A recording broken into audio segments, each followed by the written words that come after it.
अस्सलामुअलैकुम, आप देख रहे हैं डायरेक्ट लाइन। में हूं जवेरिया ज़ैद। नाज़रीन, आज के प्रोग्राम में हम जिन अहम स्टोरीज़ पर बात करने जा रहे हैं उनमें सबसे पहले हम बात करेंगे तेहरान में शहीद ईरानी सुप्रीम लीडर आयतुल्लाह ख़ामेनी की जो ताज़ियती तकरीबात का सिलसिला है वो शुरू हो चुका है। सुप्रीम लीडर आयतुल्लाह ख़ामेनी का जस्ते खाकी तेहरान के इमाम ख़मीनी हुसैनिया सेंटर में रख दिया गया है, जहाँ पर आवाम, रहनुमाओं और मुख्तलिफ वफूद की आमद का सिलसिला जारी है।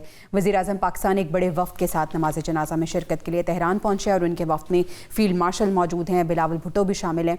ईरानी हुकूमत ने आयतुल्लाह ख़ामेनी की वफ़ात को मुल्क के लिए एक बड़ा सानिहा करार दिया है। मुल्क भर में आम तातील का भी ऐलान किया गया है ताकि जो आवाम है वो नमाज जनाजा और दीगर सोगवार तकरीबात में शिरकत कर सकें। जबकि अगर हम सिक्योरिटी की बात करें तो सख्त इंतजाम सिक्योरिटी के किए गए हैं। अहम तनसीबात, हसास शहरों में सिक्योरिटी हाई अलर्ट है, जबकि पासदारानी इनकलाब की क़यादत भी मौजूद है।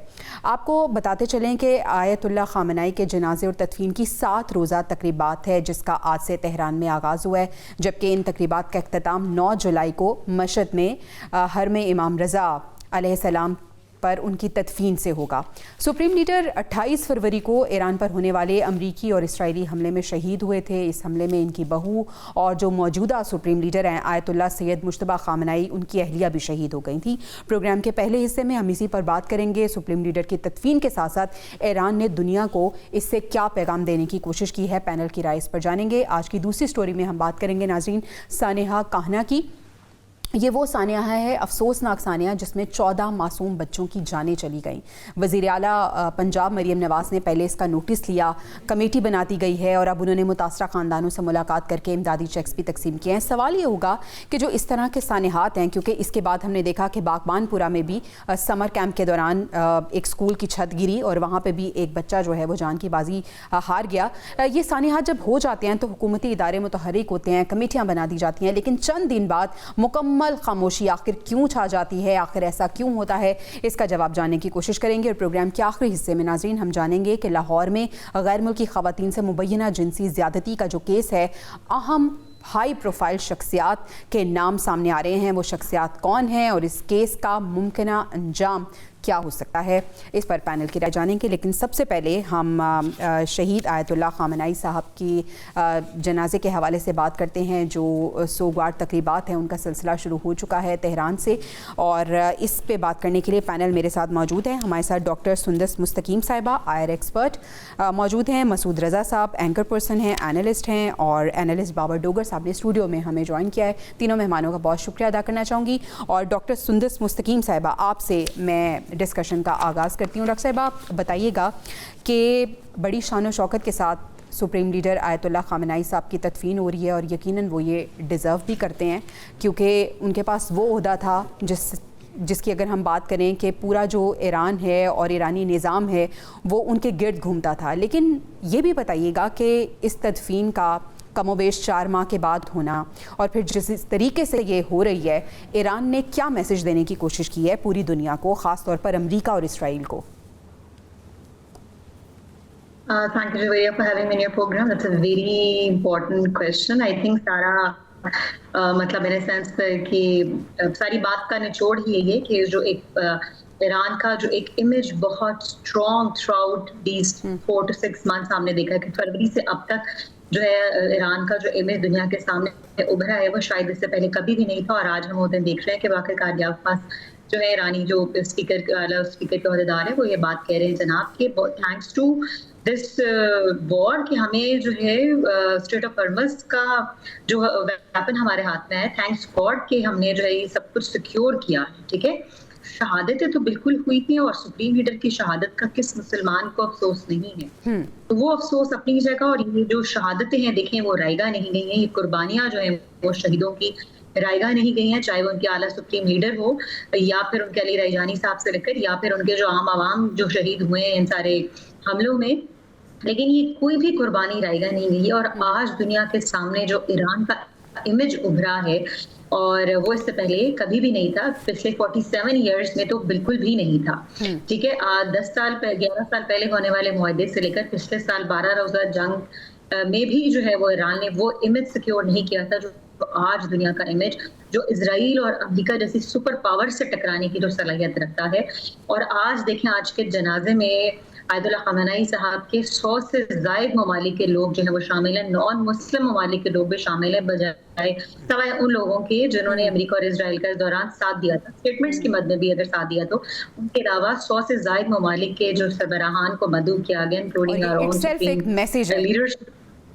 डॉक्टर साहब ये स्ट्रॉन्ग मैसेजेस विच 100 से ज्यादा मुल्क हमारे साथ हैं, मतलब इंटरनेशनल अरेना में 100 से ज्यादा मुल्क हमारे साथ हैं, करोड़ों लोगों की शिरकत। ईरानी तारीख का कहते हैं सबसे बड़ा जनाजा इसको कहा जा रहा है। ईरान की तारीख तो खैर सदियों पुरानी है, पर्शियन गल्फ से लेकर अब तक देखें, लेकिन इतने मतलब सदियों पुराने मुल्क की अगर करोड़ों लोग जो हैं उसके सुप्रीम लीडर के जनाजे में आ रहे हैं, तो मतलब दुनिया की बिलियंस ऑफ आबादी के लोग जो हैं वो बिलियंस ऑफ मतलब कुछ 100 से ज्यादा ममालिक के लोग जो है, बिलियंस लोग अगर बिलियंस ऑफ पीपल ईरान के साथ है, तो कितना स्ट्रॉन्ग मैसेज है कि ये जो छोटा सा ब्लॉक इजराइल, यूएस और उनके हामी लोगों पर अलग हो गया है, ये इंटरनेशनल एरेना में अलग हो गया। बाकी दुनिया इस वक्त ईरान की जीत को तस्लीम कर रही है, अस्करी और सिफारती जीत को तस्लीम कर रही है। आप कितने मर्जी 800 आधाफ के ऊपर जो है वो 2.5 लाख से ज्यादा तस्वीर जो है वो बेशक सैटेलाइट तस्वीर, हाई रेजोल्यूशन तस्वीर जो जारी की है, बेशक वो जारी कर दें, लेकिन उससे पहले आप ही ने उन सैटेलाइट तस्वीरों को हदफ करने की जो है वो उनकी जो लिमिट है वो महदूद करने की अमेरिका ने जो है वो ये भी कोशिश की थी। आप जो मर्जी बता लें जनाब कि हमें उनकी दिफाई और जौहरी और अस्कर सलाहियतों कितना नुकसान पहुंचाए सैटेलाइट तस्वीरों की जुमरे में, लेकिन दुनिया इस बात को जानती है। 100 से ज्यादा ममालिक इस वक्त ईरान के साथ खड़े हैं, उनके सुप्रीम लीडर के जनाजे में साथ खड़े हैं, तो शहीद हो गए हैं उनके लिए अगर वो आ सकते हैं, तो क्या जो पूरे ईरान के लिए और जो लोग इस वक्त हयात हैं, क्या उनके लिए बाकी ममालिक के लोग नहीं आएंगे? और रिसेंटली चीन के साथ, चीन ईरान के हमने बारे में जो बात की जनाब की कितने सालों दिहाइयों पुरानी ये दोस्ती है, और अब चीन की शराकतदारी को, चीन के इंपॉर्टेंट रोल को ईरान ने ओन किया है रिसेंट स्टेटमेंट में कि देखें चीन हमारे साथ खड़ा रहा है। वो चीन जो पाकिस्तान इंडिया कॉन्फ्लिक्ट में भी पाकिस्तान को खड़ा है, वो चीन जो ईरान कॉन्फ्लिक्ट में खड़ा है, तो ये एक और स्ट्रॉन्ग मैसेज था कि चीन जो कि आपका सबसे बड़ा हरीफ रहा है, वो इस वक्त हमें बैकएंड सपोर्ट प्रोवाइड कर रहा है। रशिया हमारे साथ खड़ा है, चीन हमारे साथ खड़ा है, तो जब रशिया और चीन हमारे साथ खड़े हैं तो आप क्या बात करें कि हमें कोई मिसाइल प्रोग्राम्स की कमी रह जाएगी, जो कि आपके मिसाइल प्रोग्राम के खदशात उनके पार्ट पर हैं। बिल्कुल सही, ठीक है। और जिस तरह के अल्लाह का शुक्र अदा करें बाकर साहब के स्टेट ऑफ हरमस का हमें मिला है, जंग के तवस्सुल स्टेट ऑफ हरमस डॉक्टर साहब ठीक है, इस पे हम मजीद भी बात करेंगे। मसूद रजा साहब ने भी हमें ज्वाइन कर लिया। मसूद साहब thank you so much for joining us. Masood साहब, आयतुल्ला खamenei साहब के जनाजे और तदफीन की जो 7 रोज़ा तकरीबात हैं बाकायदा तौर पर तेहरान से उसका आगाज़ हो गया है। सबसे पहले मैं अपने पैनल से यही जानना चाह रही हूँ कि इतना बड़ा इज्तिमा, तारीख का सबसे बड़ा जनाजा, फिर इतने रोज़ ये तकरीबात जारी रहेंगी, ईरान ने क्या मैसेज देने की कोशिश की है पूरी दुनिया को? फिर सर सवाल ये भी है, इससे पहले हमने देखा है कि ईरान की जो सिक्योरिटी है उस पर बहुत से सवालात भी उठे हैं। 100 से ज़ायद ममालिक की अहम शख्सियात का ईरान में पहुंचना, क्या यकीन दहानी वहाँ पे कराई गई होगी? और अब की बार सिक्योरिटी के क्या अहम और गैर मामूली इंतजामात वहाँ पे किए गए होंगे? खamenei साहब ऐसी शख्सियत कि ये तो इनकी शहादत हुई है, अगर वो यूं ही अगर अल्लाह को प्यारे हो जाते और उनका जनाजा होता तो एक बहुत बड़ा जनाजा होता, लेकिन क्योंकि इसमें शहादत हुई और ये जंग हुई तो ये और ज्यादा इसमें जो है आप देखेंगे कि बहुत बड़ा जनाजा होगा और दुनिया भर से यहाँ पर लोग पहुंच रहे हैं। और ये जो मुज़ाकरात चल रहे थे, ये मुज़ाकरात जो हैं ये उन्होंने एक पॉज दिया 1 हफ्ते तक का, और अगला दौर जो है इसके बाद होगा। तो मुझे नहीं लगता कि इस मुज़ाकरात के दौरान किसी किस्म की कोई हिमाकत कोई भी कर सकता है, चाहे वो इसराइल ही क्यों ना हो। तो एक ये तो तय हो चुका है कि अब दोनों ममालिक मुज़ाकरात की मेज पर हैं। इसराइल जो है वो भी और अमेरिका, ये दोनों हमला करने का यहाँ पर नहीं सोच सकते इस दौरान। और फिर जब सारे ममालिक मौजूद होंगे, उनके लीडर्स यहाँ पर मौजूद होंगे 100 से ज्यादा ममालिक के, तो कोई अहमक ही होगा कि वो इतनी बड़ी कोई कार्रवाई यहाँ पर कर पाए कि खुदा न खास्ता उनकी जिंदगियों को खतरे में डाले। तो सिक्योरिटी इटसेल्फ इंश्योर हो जाती है यहाँ पर आकर। जब ये तस्लीम हो चुकी होगी, ये जनाजा हो चुका होगा, तो उसके बाद क्या सूरत हाल होगी, फिर मुज़ाकरात की मेज पर आएंगे, क्योंकि ईरान की तरफ से कुछ और कुछ मैसेजेस आ रहे हैं, अमेरिका कुछ और चाहता है, ईरान कुछ और चाहता है। तो ये प्रोसेस जब चलेगा तो हो सकता है कि इसके बाद फिर से यहाँ पर कुछ खटपट शुरू हो जाए, जैसे कि ये MOU साइन होने के बाद भी होती रही है। मुझे नहीं लगता कि ये 1 हफ्ते के दरमियान कुछ ऐसा होगा। और खamenei साहब के हवाले से मैं कह चुका हूँ कि ये इतनी बड़ी शख्सियत है, इतनी बड़ी शख्सियत है कि वैसे भी अगर इनका इंतकाल होता तो इनका जनाजा तारीखी जनाजा होता। ये जनाब खुमैनी साहब के बाद उनके जानशीन और सबसे ज्यादा इन्होंने अब इनकलाबी ईरान के बाद से अब तक यही रूल करते चले आए हैं। और ये इनकी हैसियत शिया मकतबा फिक्र में इस तरह से है जैसे कि नाइब इमाम, अगर इमाम पर्दा गैबत पे है तो उनकी जगह पर इमाम की ये नुमाइंदे हैं, तो इनकी बड़ी अहमियत है यहाँ पर। तो एक तो शिया मकतबा फिक्र, फिर इसके बाद आपने देखा कि ईरान के अंदर बड़ा प्रोपेगेंडा था कि शिया सुन्नी ये वो सारी चीजें, लेकिन जब ये जंग हुई उसके बाद लोगों ने समझना शुरू किया तो पता चला कि ऐसी सूरत हाल वहां पर नहीं है। और फिर दुनिया को भी ये मैसेज किया कि जितनी घुटी हुई सोसाइटी हमें बताई जाती थी ईरान की, इतनी घुटी हुई सोसाइटी नहीं है। ठीक है, वहां पर मौलवी जरूर मौजूद है, लेकिन वहां पर वो साइंस, अदब, लिटरेचर सब पढ़ते हैं। वहां पर खवातीन को आजादी है, लिटरेसी रेट बहुत ज्यादा है। इतनी पाबंदियों के बाद भी उन्होंने इतनी जबरदस्त, यानी मसूद साहब ये कहना गलत नहीं होगा कि ईरान की सिविलाइजेशन को पूरी दुनिया ने इस जंग के बाद जितना समझा है, जितना जाना है, वो इससे पहले नहीं है। और यकीनन जंग के बाद ईरान की जो सिचुएशन जो ईरानी फेस है वो उभर कर सामने आया है कि क्या है ईरान की सिविलाइजेशन। इस पर मजीद भी बात करेंगे। बाबर डोगर साहब को भी शामिल गुफ्तगू करते हैं। बाबर डोगर साहब, इंतखाबात से लेकर अब तक मुश्तबा खामनाई साहब जो हैं वो मंजर से गायब हैं, क्या एक्सपेक्ट किया जा रहा है कि नमाज जनाजा में वो शिरकत करेंगे? फिर सर आपसे भी वही सवाल कि ये जो तदफीन जिस तरह से जिस शान शौकत के साथ की जा रही है, यकीनन सुप्रीम लीडर आयतुल्लाह खामनाई साहब डिज़र्व करते हैं, ना सिर्फ ईरानी अवाम बल्कि पूरी दुनिया के मुसलमान जो हैं वो इनको एक अहम लीडर समझते हैं। उनकी शख्सियत बड़ी नफीस शख्सियत और हर शख्स उनसे मुतासर होता था और हर शख्स जो मुसलमान है, जो मोमिन है, वो दर्द दिल रखता है। क्या समझते हैं कि क्या मैसेज देने की कोशिश की गई है? देखिए, ईरान ने एक बहुत बड़ी जंग लड़ी है। जिस वक्त ये जंग स्टार्ट हुई तो दुनिया की एक तरफ सुपर पावर थी, अमेरिका था, और दुनिया की एक बड़ी फौजी कुव्वत इसराइल, ये दोनों ने मिलकर ईरान पर अटैक किया। और एक तासुर यही था, और पहले अटैक में ही ईरान के जो सुप्रीम लीडर थे आयतुल्लाह खामनाई साहब, उनकी शहादत हो गई, उनकी फैमिली के करीबी लोगों की शहादत हो गई, बहुत अहम लीडर्स की, कमांडर्स की शहादत हो गई। तो ये एक तासुर था कि शायद ईरान इस इतने बड़े साने के बाद ज़्यादा देर सामने नहीं खड़ा हो पाएगा। और इसराइल ने भी यही यकीन दहानी अमेरिका को करवाई थी कि एक अटैक करेंगे और उसके बाद 2 हफ्ते के अंदर ईरान जो है वो अमेरिका उस पर कब्जा कर लेगा, ईरान जो है वो सरेंडर कर जाएगा 2 हफ्ते में। और वहाँ पे जो लोग हैं, वहाँ की जो लोकल कम्युनिटी है वो गवर्नमेंट के खिलाफ है, वो उठ के सामने आ जाएगी। सारी दुनिया ने देखा कि उसके बाद जिस तरह से ईरान दलेरी के साथ 2 बड़ी कुव्वतों के साथ लड़ा।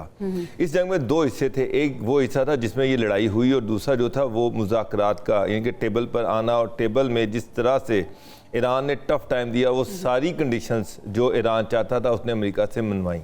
अभी तक की जो भी डायलॉग्स हुए हैं उसमें डायलॉग वाले मरहले में भी अल्टीमेटली जो फतह है वो ईरान की है। सारी वेस्टर्न मीडिया ले लें, अमेरिकन मीडिया ले लें, सारी दुनिया का जो मीडिया है वो ये कह रहा है कि ये जो जंग है ये ईरान जीता है। ईरान ने आप देखें कि आयतुल्लाह खामनाई जो हैं उनकी डेड बॉडी जो थी उनको रख लिया और उसको मुनासिब वक्त पर उन्होंने कहा कि उनको उनकी तदफीन की जाएगी। इस वक्त जंग में ईरान एक फाते के तौर पर उभरा है और सारी दुनिया को उसने एक सरप्राइज़ दिया है कि दुनिया की सुपर पावर जो है वो उसके सामने गिर गई। और दूसरी इसराइल जो एक बहुत बड़ी फौजी कुव्वत था वो उसको भी उसने गिरा दिया और उस पर जो सैंक्शन थी वो भी उतर गई और अब वो एक बड़ी कुव्वत के तौर पे दुनिया के सामने है।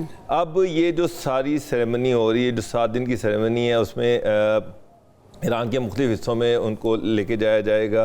दुनिया में 100 से 200 से ज़्यादा वफूद जो है 100 से ज़्यादा ममालिक के वफूद जो हैं वो ईरान में आ रहे हैं जी। और 1.5 से 2 करोड़ लोग उनकी नमाज जनाजा पे एक्सपेक्ट किए जा रहे हैं।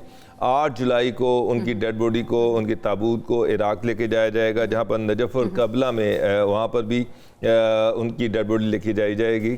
तो इस मौके को ईरान पूरी जो कौम है वो ये एक सारी दुनिया के सामने एक तासुर दिया जा रहा है कि ईरान की जो कौम है वो मुत्तहिद है, एक है। बिल्कुल सही। और ख़ास तौर पे जो इराक में लेके जाएंगे तो एक ये भी एक मिसाल है कि जो शिया कम्युनिटी है, जो फॉलोइंग है उनकी, ना सिर्फ ईरान में नहीं है, वो उनकी इराक में भी है और सारी दुनिया में उनकी फॉलोइंग है। इराक में लेके जाने का मकसद ही ये है कि दुनिया के उनका जो इन्फ्लुएंस है, आयतुल्लाह खामनाई की जो फॉलोइंग है वो सिर्फ ईरान में नहीं है। आप देखिएगा इराक में भी बहुत बड़ी तादाद में लोग जो हैं वो वहाँ पर आएंगे। उनको आपने बड़ा इंपॉर्टेंट पॉइंट रेस किया डॉक्टर साहब। आप इस जंग के बाद जिस निज़ाम को गिराने की कोशिश की गई थी, ईरान ने क्या ये वाजे कर दिया है कि वो निज़ाम पहले से ज़्यादा मुस्तहकम होकर सामने आया है अमेरिका और इसराइल के? इसमें तो कोई दो राय नहीं है। जैसे मैंने पहले भी कहा था कि जंग से पहले के ईरान में, जंग के बाद के ईरान में बहुत फर्क है, बल्कि ये वो ऑपोजिट हो गया। वो जितना उसको वीक करना चाह रहे थे, तोड़ना चाह रहे थे, वो पहले से ज्यादा स्ट्रांग हो गया है। और अब ईरान और ईरानी आपस में इस तरह से मुत्तहिद हैं, वो जो अपनी हुकूमत के खिलाफ उनका करना चाह रहे थे वो अपनी हुकूमत के साथ बहुत ज्यादा है। और इसमें आयतुल्लाह खामनेई साहब की शहादत जो है ये एक बहुत बड़ी वजह है कि अगर आप उनके सुप्रीम लीडर को शहीद ना करते तो शायद आपका कोई चांस बनता उनको, उनकी आवाम को उनकी हुकूमत के खिलाफ करने से, क्योंकि वो महंगाई से बहुत तंग थे। अब तो वो महंगाई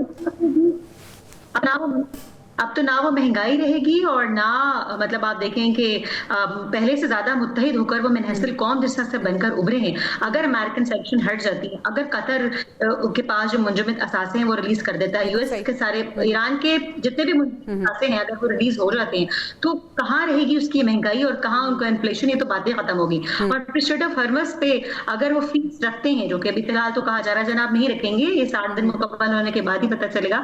ओमान और ईरान हटने के लिए तैयार नहीं है कि कंट्रोल उसका अपने पास ही रखेंगे, लेकिन अगर वो वहां से भी लेते हैं, इतना बड़ा ऑयल का एक्सपोर्टर है वो, अगर पूरे खत्ते को ऑयल भी देता है, अमेरिका के अपने पास रिजर्वायर्स हैं वो कम रह गए, तो अगर वो मजीद और ऑयल जो है एक्सपोर्ट करता है, अमेरिकन सेक्शन उसके ऊपर चढ़ जाती है, कतर उनके मुंजमद असासे बहाल कर देता है, तो ईरानी इकोनॉमी जो है वो स्टेबल हो जाएगी। तो वो जो वाहिद रीजन थी उनकी आवाम की सड़कों पर निकलने की, पुरअमन जहां से इस सिलसिले का आगाज हुआ था, तो वो भी नहीं रहेगी। और मतलब वो ईरानियों को भी पाकिस्तानियों की तरह बात पता चल रही है जनाब कि जितना वो मुत्तहिद होंगे उतना हम दुश्मन के खिलाफ मिलकर लड़ सकते हैं। अच्छा डॉक्टर साहब, आप मुझे ज़रा मुज़ाकरात के हवाले से भी बताइएगा कि मुज़ाकरात का जो मुस्तकबिल है वो कितना आप रोशन देख रही हैं, और ये जो दिन है, ये 7 दिन जिसमें तमाम तर रसूमात अदा होनी है, आपको भी लगता है कि अमेरिका और इसराइल कोई भी गलती नहीं करेंगे? क्योंकि सुप्रीम लीडर की शहादत भी एक बहुत बड़ी मिसकैलकुलेशन थी उनकी तरफ से, जो कि ईरान के लिए बहुत पॉजिटिव रही।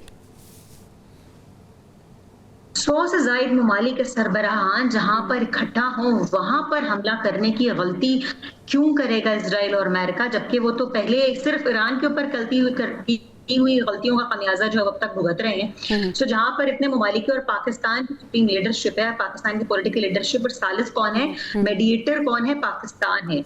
ठीक है, अगर आप सालिस को तो नुकसान क्या पहुंचाने की गुस्ताखी गलती करेंगे, 100 ममालिक के सरबराहान, करोड़ों लोग वहां पर मौजूद हैं। आगे जैसा मैंने पहले कहा कि चंद ममालिक आपके साथ आपके ब्लॉक में खड़े हैं, पूरा western European union, western world जो है वो सब इस वक्त ईरान के साथ ही है। आपके तो हक में किसी ने बयान नहीं दिया, ठीक है, आपके अपने वेस्टर्न लाइन, आपके European union line, India Israel के अलावा आपके साथ खड़ा कौन था? तो मेरा I really don't think so कि ये वो गलती गुस्ताखी करेंगे, जबकि पासदारान इनकलाब IRGC की जानिब से जो बयानात भी सामने आए थे कि अगर ये गुस्ताखी करेंगे तो हमारा जो बटन है वो ट्रिगर पर रखा हुआ है। मसूद साहब, यही सवाल मैं आपसे जानना चाहूँगी कि इस जंग ने अमेरिका और इसराइल की इमेज को कितना बुरी तरह से मुतासर किया, और ये कहना, वर्ड का इस्तेमाल करना, एक्सपोज किया, मेरे ख्याल में ज़्यादा सही रहेगा। देखिए, ये जिस तरह से लड़ी गई है, वो शेर मेरे जहन में आ रहा था कि ये इस जान की हम क्या बात करें, ये जान तो आनी जानी है, मकबल में कोई किस धड़ से गया वो शान सलामत रहती है। बिल्कुल, बिल्कुल। तो ये जंग जब शुरू हुई है तो इसमें ये पता था कि हमला होने वाला है और पूरी तैयारी थी, ये इंटेलिजेंस मौजूद थी, ईरान को पता था, उनके सुप्रीम लीडर को पता था, लेकिन सुप्रीम लीडर ने बंकर में जाने के बजाय अपने घर में रहना पसंद किया। और एक तरह से 80-82 साल के एक शख्स ने अपनी शहादत दी, और उस शहादत का नतीजा क्या निकला कि ईरान तो मुत्तहिद हुआ, पूरी दुनिया में मुसलमान मुत्तहिद हो गए। बिल्कुल सही। हमारे रीजन में खास तौर पर जो ईरान अरब प्रॉक्सीज आपस में लड़ रही थी, उनका खात्मा हमें नजर आ रहा है। हमें एक नया इत्तेहाद बनता नजर आ रहा है, हमें नजर आ रहा है कि मसाइल हल होना शुरू हो जाएंगे, फिरकावारियत का खात्मा हो रहा है।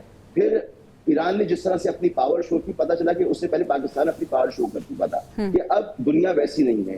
चीन का क्या किरदार है इन मिड पावर्स और मिड पावर के करीब जो मुल्क हैं हम जैसे ममालिक, उनके साथ ये दुनिया को पता चला, एक न्यू वर्ल्ड ऑर्डर जो है वो तश्कील पाया। तो ये सब कुछ होने के बाद ये जो मुज़ाकरात हैं इनमें आप देख रहे हैं कि डोनाल्ड ट्रंप मुसलसल ये चाह रहे हैं कि जी उनसे गलती हो गई है, वो इस जंग से बाहर निकले। लेकिन जिस तरह से ये जंग लड़ी गई, एक एसिमेट्रिक वॉर लड़ी गई, रिवायती जंग से हट के जंग लड़ी गई, उसने पूरी दुनिया को हैरान भी किया, इस यहाँ के मसाइल भी हल किए, एक मुस्तकबिल का एक रोड मैप भी बना दिया। तो अब अमेरिका निकलना चाहता है, लेकिन इसराइल के मकासद कुछ और हैं। वो भी 25% लबनान पर बैठा हुआ है, और एमओयू का पहला पॉइंट यही है कि लबनान में आप जंगबंदी करेंगे और इलाका खाली करेंगे। लेकिन मुझे नहीं लगता, क्योंकि अमेरिका ने एक और अब हरकत की कि वो यरूशलेम में अपना सफारतखाना बाकायदा तौर पर तामीर कर रहे हैं। शिफ्ट तो 2018 में हो गए थे, लेकिन अब वो बिल्डिंग तामीर कर रहे हैं। इसका मतलब है कि वो वहां पर जो कुछ चाह रहे हैं, ये सूरत हाल इस्लामी दुनिया को काबिल कबूल नहीं होगी, पूरी इस्लामी दुनिया को। तो फलस्तीन का मसला, लबनान का मसला, इस खित्ते में तमाम तनाज़ात का खात्मा, ये जब तक नहीं होगा, लड़ाई झगड़े होते रहेंगे, अमन नहीं होगा। हाँ, इस तरह का हमला अभी फौरी तौर पर नहीं हो सकता। हो सकता है कि अमेरिका इसकी फिर तैयारी करे, 5 साल, 10 साल, 20 साल, शायद अगर ये मामला तय ना हो। लेकिन बट फॉर नाउ आपको लगता है कि ऐसी जरूरत जो है वो दोबारा नहीं, अभी फिलहाल के लिए नहीं कर सकते? बाबर डोगर साहब, ठीक है, बाबर डोगर साहब मुझे ये बताइएगा कि ये जो सुप्रीम लीडर आयतुल्लाह ख़ामनेई साहब की तदफीन की जो तकरीबात हैं, इसमें आपको लगता है कि जो सालिसी हैं उनका भी एक अहम किरदार है, जो एतमाद साजी है उसमें भी, और फिर जिस तरह से हम देख रहे हैं कि मुख्तलिफ ममालिक के वफूद इसमें शामिल हो रहे हैं, तो सालसियों का भी कोई किरदार है इसमें? देखिए, सालसियों का आप जब ये डायलॉग वाला सिलसिला स्टार्ट हुआ तो उसके बाद सबसे पहला जो विज़िट था ईरानी प्रेसिडेंट का, वो पाकिस्तान का था। अभी तक उन्होंने एक ही विज़िट किया, वो पाकिस्तान में किया, और पाकिस्तान की जो मेडिएशन, जो सालसी की एफर्ट थी, और ये सिर्फ पाकिस्तान ही था जो ये बहुत टफ काम था, बड़ा मुश्किल काम था। ये दुनिया में कोई और मुल्क ये रोल प्ले नहीं कर सकता था जो पाकिस्तान ने किया। पाकिस्तान ने बहुत सारे एक इत्मीनान साजी का शदीद फुकतान था। ईरानी लीडरशिप जो है उनका इतना शदीद नुकसान हुआ है, अमेरिका पे वो एतबार नहीं करते, इसराइल उनका अज़ली दुश्मन है। इन दोनों को करीब लाना कोई आसान काम नहीं था, इनको एक टेबल पे बिठाना कोई आसान काम नहीं था। लेकिन ये पाकिस्तान की जो लीडरशिप है, इन्हीं की ये एफर्ट और इन्हीं की ये दिन रात की मेहनत थी कि ये बिल्कुल ऐसे वक्त में जब ईरान को अमेरिका पे एतमाद करने को तैयार ही नहीं था, दोनों को टेबल पे बिठाया और ये डायलॉग का जो प्रोसेस था इसको आगे बढ़ाया, जंग को ख़त्म किया। आज देखें कि पाकिस्तान का एक हैवी टॉप हैवी डेलीगेशन जो है वो वहाँ पर उनकी तदफीन के मौका पर वहाँ पर मौजूद है, जिसमें प्राइम मिनिस्टर हैं, डिप्टी प्राइम मिनिस्टर हैं, फील्ड मार्शल हैं, बिलावल भुट्टो जरदारी हैं, उसके बाद चेयरमैन सेनेट हैं, आपके स्पीकर नेशनल असम्बली हैं, इंटीरियर मिनिस्टर हैं, सिंध के से चीफ मिनिस्टर हैं। इतना बड़ा हैवी डेलीगेशन किसी और मुल्क का नहीं है, ये पाकिस्तान का है। ऑफ कोर्स ईरान में भी पाकिस्तान की बहुत पजीराई है, वहाँ की आवाम जो है वो भी इस चीज़ को तस्लीम करती है कि इस जंग को रुकवाने में और ये डायलॉग का जो प्रोसेस है उसको आगे बढ़ाने में पाकिस्तान का एक अहम रोल है, और पाकिस्तान ने बखूबी ये रोल अदा किया और ईरान को सपोर्ट किया। बहुत सारे ऐसी चीज़ें थी जहाँ पर पाकिस्तान ने अमेरिका से ऐसी कंडीशन बनवाई जो कि जिस पे अमेरिका तैयार नहीं था, और अल्टीमेटली इस डायलॉग के प्रोसेस को आगे बढ़ाया गया। तो आज ऑफ कोर्स अमेरिका इस जंग से पहले सुपर पावर था, नेटो अमेरिका का हमेशा से अलाई था, इसराइल जो था उसका एक बहुत बड़ा असर रसूख था। अमेरिका से नेटो अलहदा हो गया, अमेरिका तन्हा है, इसराइल जो है उसका सारी दुनिया से सफारती ताल्लुकात इंतहाई कशीदा हैं, वो दुनिया में तन्हाई का शिकार है। तो और ईरान जो है उसको सारी दुनिया उसके बिल्कुल ऑपोजिट हुआ और ईरान को पूरी दुनिया जो है वो सराह भी रही है। नाज़रीन, अभी हमें ब्रेक पे जाना है। डॉक्टर सुंदस मुस्तकीम साहिबा का शुक्रिया अदा करना चाहूँगी, और हम यही दुआ करेंगे कि जो 7 रोज़ा तकरीबात हैं ये बखैर आफ़ियत जो हैं वो हो जाएँ और सुप्रीम लीडर आयतुल्लाह ख़ामनेई पर अल्लाह ताला अपनी खास रहमत नाजिल फरमाएँ। ब्रेक पे जाना है। हमारे साथ मसूद रज़ा साहब, बाबर डोगर साहब मौजूद होंगे। सानिहा कान्हा की बात करेंगे कि कमेटियाँ तो बन गई हैं, लेकिन कुछ दिन तक ये कमेटियाँ काम करेंगी, उसके बाद खामोशी क्यों हो जाती है, जो दीगर वाक़यात हो रहे हैं उन पर भी बात करेंगे। Stay with us. Welcome back नाज़रीन, सानिहा कान्हा की बात करते हैं। 14 मासूम बच्चे चले गए और उसके एक दिन बाद ही हमने देखा, 1-2 दिन बाद बागवानपुरा में भी एक स्कूल जहाँ पे समर कैंप था वहाँ पे भी अफसोसनाक वाक़या पेश आया और एक बच्चा वहाँ पे भी जान की बाजी हार गया।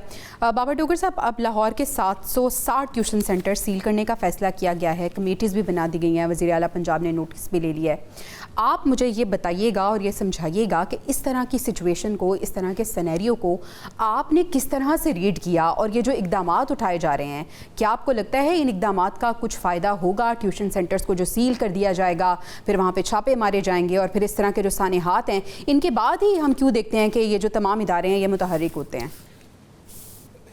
ये एक छोटा सा घर है 5 मंजिले का, जहाँ पे ये इंसिडेंट हुआ।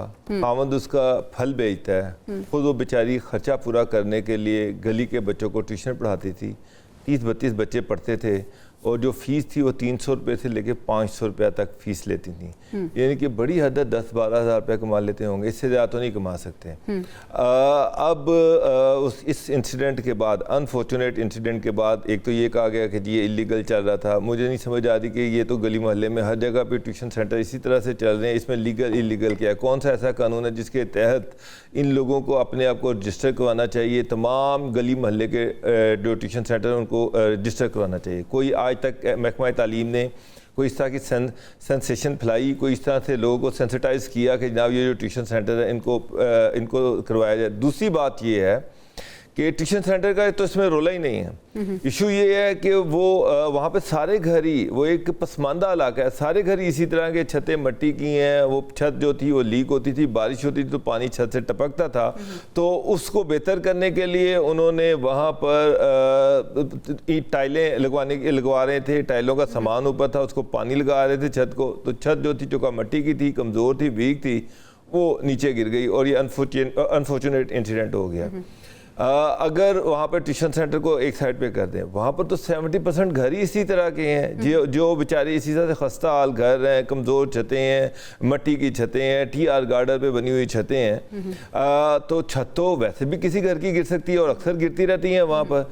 तो इसमें ट्यूशन सेंटर का होना तो एक इत्तेफाक है कि वहाँ पर ट्यूशन सेंटर भी था। अगर आप या तो फिर सारी गवर्नमेंट जो है वो जिम्मेदारी ले, लोगों के जितने भी वहाँ पर घर हैं, इस तरह के लोग लाहौर में हज़ारों घर इस तरह के होंगे जिनकी छतें कमज़ोर हैं, जो इस काबिल नहीं कि वहाँ पर रहा जा सके, जहाँ पर छतें टपकती हैं तो किसी भी टाइम करने से बेहतर नहीं है कि सरकार जो है वो इस चीज़ का नोटिस ले? और सर मैं आपसे ये जानना चाहूँगी, चलें ये तो घर के अंदर था, लेकिन वो ये ट्यूशन माफिया जो है ये प्रॉपर एक माफिया है जो काम कर रहा है। हम देख रहे हैं कि जगह जगह ट्यूशन सेंटर बाकायदा तौर पर बनाया गया है और इमारत की अगर हम बात करें तो वो सीधा सी इमारत होती है, लेकिन वहाँ पे बहुत अच्छा खासा पैसा जो है वो भी लिया जा रहा होता है। तो उसके हवाले से क्या कहेंगे आप? देखें, बिल्कुल पैसे लेने चाहिए। यहाँ पे A लेवल्स O लेवल्स की बेतहाशा क्लासेस होती हैं। यहाँ पे ऐसे ट्यूशन सेंटर्स हैं, जितने बड़े बड़े स्कूल्स हैं वो शाम को वहीं पर ट्यूशन सेंटर्स भी चल रहे हैं। वो करोड़ों रुपया महीने का कमा रहे हैं, गवर्नमेंट को एक पैसा नहीं दे रहे। तो क्या महकमा तालीम सो रहा है? उसको नज़र नहीं आ रहा कि ये यहाँ पर सारे ट्यूशन सेंटर्स हैं? किसने रोका उसको रजिस्टर करने के लिए?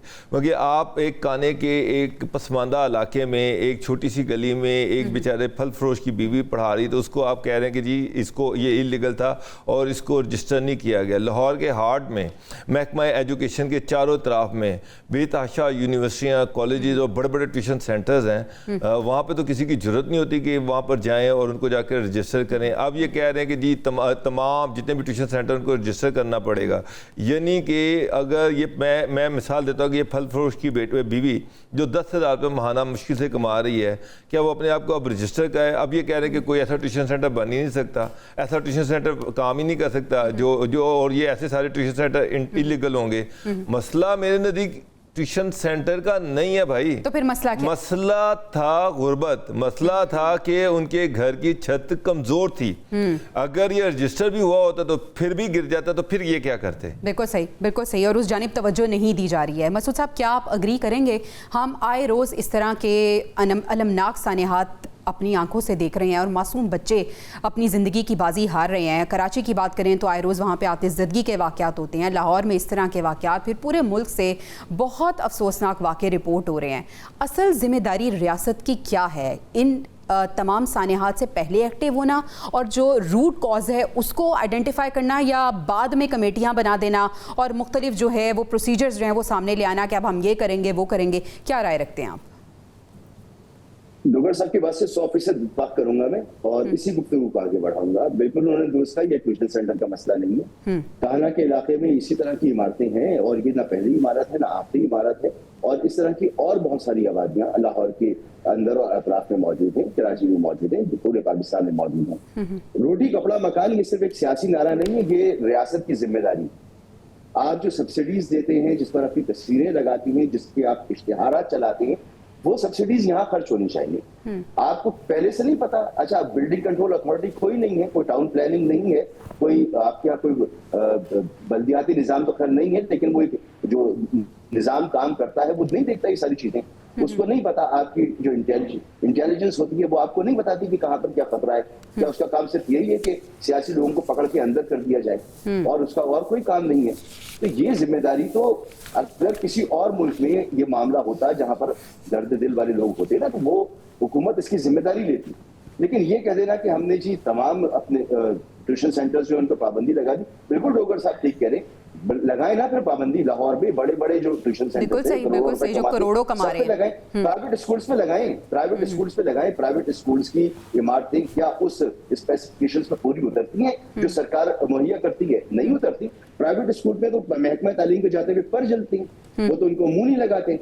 वो इतना कमाते हैं और वो इतने पावरफुल होते हैं और इतने पावरफुल वालिदैन के बच्चे वहां पढ़ते हैं कि उनको मुंह नहीं लगाते, इनकी हिम्मत नहीं है वहां जाने की। तो आपको इस तरह के इलाकों को डिमोलिश करना चाहिए, वहां पर रहने वाले लोगों को बाइज्जत और बेहतरीन और अच्छे मकानात जो हैं वो रियायती बुनियादों पर देने चाहिए, जहां पर आप सब्सिडीज देते हैं। अगर मुफ्त देने की बात है तो ये फलाही काम है जो रियासत को करने हैं, रियासत की जिम्मेदारी है। लेकिन रियासत ये नहीं कर रही, हुकूमत ये नहीं कर रही, हुकूमत कुछ और कर रही है और उस पर तस्वीरें लगा रही है। बिल्कुल सही है। मसूद साहब, आपका पॉइंट आ गया। बाबर डोगर साहब कुछ ऐड करना चाह रहे हैं? मैं बिल्कुल इसमें ऐड करना चाह रहा कि होना तो ये चाहिए था कि गवर्नमेंट को चाहिए कि वो ऐसे तमाम कच्चे घर, ऐसे तमाम मकान जिनकी छतें कच्ची हैं, जिनकी छतें टपकती हैं, उसका एक सर्वे करवाए, उनको हेल्प आउट करे, उनकी छतें बेहतर करवा के दे। ये ट्यूशन का मसला नहीं है, ये एजुकेशन का मसला नहीं है, ये गुर्बत है, ये लोगों के घरों का मसला है। तो ये तो किसी की भी छत गिर सकती है, आगे बरसात आ रही है, किसी और की भी छत गिर जाएगी। तो बेहतर ये कि सर्वे करवाए, सर्वे तो इनके हुए हैं, तो उनको हेल्प आउट करें, उनको आसान कर्जे दे दे, पैसे दे दे, ताकि वो अपनी छतें पक्की कर सकें। हमें ब्रेक पे जाना है, ब्रेक से वापस आएंगे तो लाहौर में गैर मुल्की खवातीन का जो मुबैना एक और ज्यादती केस है, अहम शख्सियात इसमें मुलविस पाई गई हैं। ये केस है क्या और कौन कौन सी शख्सियात का नाम आ रहा है, इस पर हम बात करेंगे। Stay with us. Welcome back नाज़रीन। गैर मुल्की ख़वातीन का एक केस है जिसमें ख़वातीन का मुबैना अगवा और ज़्यादती रिपोर्ट हुई है। ये केस है क्या, कौन कौन सी हाई प्रोफाइल शख्सियात हैं जिनका नाम इसमें आ रहा है? बाबर डोगर साहब, मैं आपसे जानना चाहूँगी इस केस के हवाले से बताइएगा।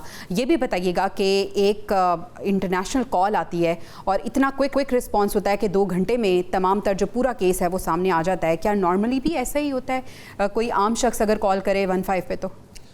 देखिए, लाहौर के इलाका डिफेंस थाना डिफेंस बी में एक एफआईआर दर्ज होती है। उस एफआईआर को एक 15 पे एक कॉल आती है स्पेन से। ठीक है। एक वहाँ से एक शख्स जो है वो स्पेन से वो ये क्लेम करता है कि उसकी बेटी जो नीदरलैंड से जिसका ताल्लुक है और उसकी दोस्त जिसका वेनेजुएला से ताल्लुक है, उन दोनों को लाहौर में अगवा कर लिया गया है। ठीक है। और उनसे 1.5 मिलियन $15 लाख जो है वो मांगी जा रहे हैं। पंजाब पुलिस में अगर बाहर से कोई कॉल आती है, इंटरनेशनल कॉल आती है, यूरोप से या किसी मुल्क से आती है, तो उस पर जो रिस्पॉन्स है वो बड़ा रैपिड होता है, क्योंकि बाद में इसमें एम्बेसीज भी इन्वॉल्व हो जाती हैं। तो उस कॉल की एक्सेस जो है वो आईजी से लेके तमाम बड़े अफसरान तक होती है और उनको इंटीमेशन हो जाती है ऑटोमेटिकली कि इस तरह की कॉल थे। तो जब ये कॉल हुई तो इमीडिएटली आईजी के नोटिस में भी आ गया, चीफ मिनिस्टर के नोटिस में भी आ गया कोई इस तरह का इंसिडेंट हुआ है, और उसमें गाड़ियों के नंबर भी ट्रेस हो गए, क्योंकि वो जो 2 लड़कियाँ थीं उसमें एक ज़रा डार साहब हैं जिनका नाम लिया जा रहा था कि ये इनका उन लड़कियों से ताल्लुक़ था। ये उन दोनों लड़कियों से सिंगापुर में मिले। अच्छा। और वहाँ से इन्होंने उनको पाकिस्तान इनवाइट किया, उनके पाकिस्तान के वीज़े लगवाना, उनको पाकिस्तान में ठहराना, सब इन्होंने ही किया। और बाद में एफआईआर का जो कंटेंट था, मतन था, जिससे आपने बताया, उसमें ये एलिगेशन था कि वो जो लड़कियां हैं उनको अगवा किया गया, उसके बाद उनके साथ ज्यादती की गई और उसके साथ साथ उनसे $15 लाख जो है वो डिमांड की गई। ठीक है। तो वो जो लड़कियां जब पाकिस्तान में वो जब आईं तो यहाँ से उनकी जो मूवमेंट थी वो यहाँ से इस्लामाबाद भी गई, मरी भी गई, सरगोदे भी गई, और वो जहाँ भी मूव कर रही होती थी तो वो गाड़ियों के नंबर और वो सारा कुछ जो था वो अपनी पीछे फैमिलीज जो हैं उनको वो साथ साथ भिजवाती रहती थी। ठीक है। उनकी फैमिली ने सारी डिटेल पुलिस से शेयर की। पुलिस ने उनकी लास्ट जो स्टे था वो DHA लाहौर में था, वहाँ से उनको ट्रेस किया और अरेस्ट कर लिया। सही। अब पर्चा दर्ज हो चुका है।